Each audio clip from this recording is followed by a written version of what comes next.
विश्वास और अंधविश्वास में कितना अंतर होता है। आपके जीवन में कभी न कभी ऐसी कोई घटना जरूर घटित हुई होगी जिसका अनुभव तर्क शक्ति द्वारा वर्णन करना कठिन होगा, और यही अनुभव आपका विश्वास है।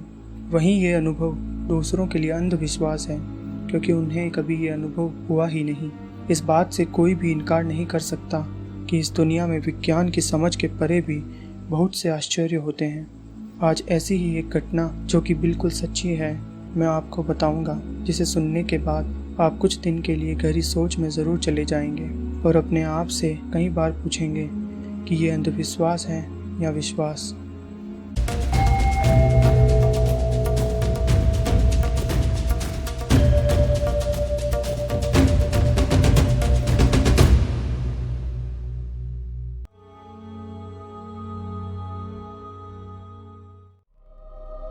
सिक्किम से सटी भारत चीन सीमा पर एक सैनिक ऐसा भी है जो मृत्यु के 48 साल बाद भी सरहद की रक्षा कर रहा है। इस सैनिक की याद में यहाँ एक मंदिर भी बनाया गया है, जिसका भी एक अलग ही महत्व है और यहाँ के लोगों के लिए आस्था का केंद्र बन गया। रोज़ाना बड़ी संख्या में लोग इसके दर्शन के लिए दूर दूर से यहाँ आते हैं। हम बात कर रहे हैं सिक्किम की राजधानी गंगटोक में जलिप्पा दर्रे और नाथुला दर्रे के बीच बने बाबा हरभजन सिंह मंदिर की। लगभग 13,000 फीट की ऊंचाई पर बने इस मंदिर में बाबा हरभजन सिंह की एक फोटो और उनका सामान रखा हुआ है। हरभजन सिंह जी कोई बाबा नहीं बल्कि भारतीय सेना के एक सिपाही थे। उनकी मृत्यु 11 सितंबर 1968 को हुई थी। माना जाता है कि यह जाबाज सिपाही अपनी मृत्यु के बाद आज भी देश की सेवा में कार्यरत है। लोग अब इन्हें कैप्टन बाबा हरभजन सिंह के नाम से पुकारते हैं। वर्ष 1968 में हरभजन सिंह 23वीं पंजाब रेजिमेंट के साथ पूर्वी सिक्किम में तैनात थे। 4 अक्टूबर 1968 को खच्चरों का एक काफिला लेकर पूर्वी सिक्किम के तुकुला से डोंगचुई की ओर जा रहे थे। इसी दौरान पांव फिसलने के कारण एक जलधारा में गिरने से उनकी आत्मा परमात्मा में विलीन हो गई। पानी का बहाव बहुत तेज होने के कारण उनका पार्थिव शरीर बहकर करीब 2 किलोमीटर दूर जा पहुंचा। तब तक किसी को भी इसके बारे में पता नहीं चला था। बाबा हरभजन सिंह ने अपने साथी सिपाही प्रीतम सिंह को सपने में आकर अपनी मृत्यु की जानकारी दी और बताया कि उनका शव कहाँ पड़ा है। यह निश्चित था कि प्रीतम सिंह की बात पर कोई विश्वास नहीं करता, परंतु जब सेना ने छानबीन करना शुरू किया तो 3 दिन बाद आश्चर्यजनक रूप से उनका पार्थिव शरीर वहीं मिला जहां उन्होंने प्रीतम को सपने में आकर बताया। तब जाकर प्रीतम की बात पर सभी ने विश्वास किया। अपने कर्तव्य और भारत माँ के लिए बाबा हरभजन सिंह का प्रेम इतना अधिक था कि उन्होंने प्रीतम से सपने में वहीं सीमा के पास उनकी समाधि बनाने की बात कही। अंततः नवंबर 1982 को भारतीय सेना द्वारा 9 किलोमीटर नीचे छोकियाछो में उनकी समाधि बनाई गई। इस समाधि की भी एक अलग दिव्य मान्यता है कि यहाँ रखे पानी की बोतलों में चमत्कारिक गुण आ जाते हैं, जो 21 दिन सेवन से किसी भी रोग से छुटकारा दिला सकते हैं।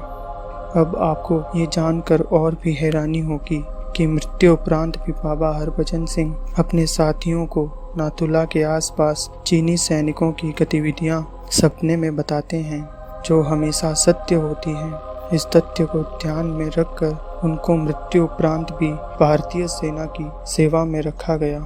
चीन के सैनिकों ने भी बाबा को घोड़े पर सीमा की गश्त लगाते देखा है। 48 साल में उनकी पदोन्नति सैनिक से कैप्टन हो गई है। बाबा हरभजन सिंह के प्रति आस्था का आलम यह है कि जब भी भारत चीन की सैन्य बैठक नाथुला में होती है तो उनके लिए एक कुर्सी खाली रखी जाती है।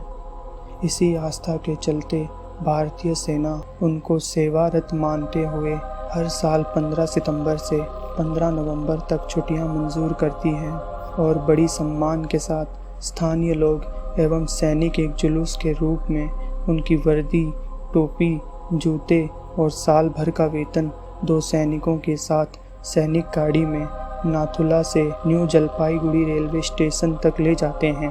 वहां से डिब्रूगढ़ अमृतसर एक्सप्रेस से उन्हें अमृतसर लाया जाता है।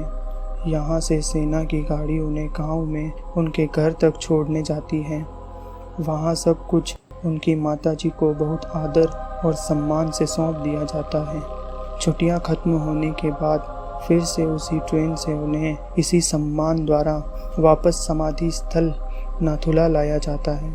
स्थानीय लोगों और सेना में एक सैनिक के लिए इतना सम्मान और श्रद्धा देखकर कुछ लोगों के पेट में दर्द हुआ और इसे अंधविश्वास कहकर अदालत में इसे रुकवाने पहुँचे।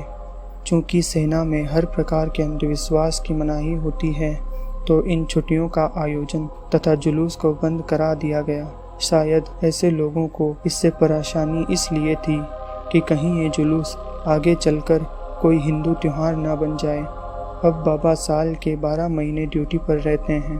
मंदिर में बाबा का एक कमरा भी है जिसकी रोज के रोज सफाई होती है तथा जूतों को पॉलिश भी किया जाता है। ऐसा भी देखा गया है कि उनके जूतों पर अगले दिन कीचड़ लगा होता है और चद्दर पर सलवटें पड़ी होती हैं, मानो जैसे वहाँ कोई सोया था। तो ये था वो किस्सा बाबा हरभजन सिंह का, जिनकी देशभक्ति उनके आत्मा की गहराइयों में बसी थी, जिनके कर्तव्य को मृत्यु भी छीन नहीं सकी। आपको इस बात पर ध्यान देना होगा कि हमारे ही लोग सेना को बदनाम करते हैं बाबा हरभजन सिंह को लेकर, पर वो उन चीनी सैनिकों की बात का मजाक कैसे उड़ाएंगे जिन्होंने बाबा को घोड़े पर सवार होकर गश्त लगाते हुए देखा। सपनों में आकर जो जानकारियाँ देते हैं वो भी सब सच हैं। भला कैसे उनकी समाधि के पास रखी पानी की बोतलों का पानी दिव्य हो जाता है? क्यों उनके पॉलिश किए हुए जूते अगली बार कीचड़ से भर जाते हैं? अच्छे से जमाई हुई चादर पर सलवटें आ जाती हैं, मानो उस पर कोई सोया था। अंधविश्वास समझने वालों ने भले ही बाबा हरभजन सिंह को दी जाने वाली छुट्टियों को कोर्ट से बंद करवा दिया, पर वो भारतीय सेना व स्थानीय लोगों में बाबा जी के प्रति श्रद्धा को खत्म नहीं कर सके। ऐसी रहस्यमयी घटनाओं को केवल वही सच मान सकता है जिसे उसने खुद अनुभव किया हो। हमारा काम आप तक ये कहानी पहुंचाना था, अब ये आप पर है, आप इसे मानो या ना मानो।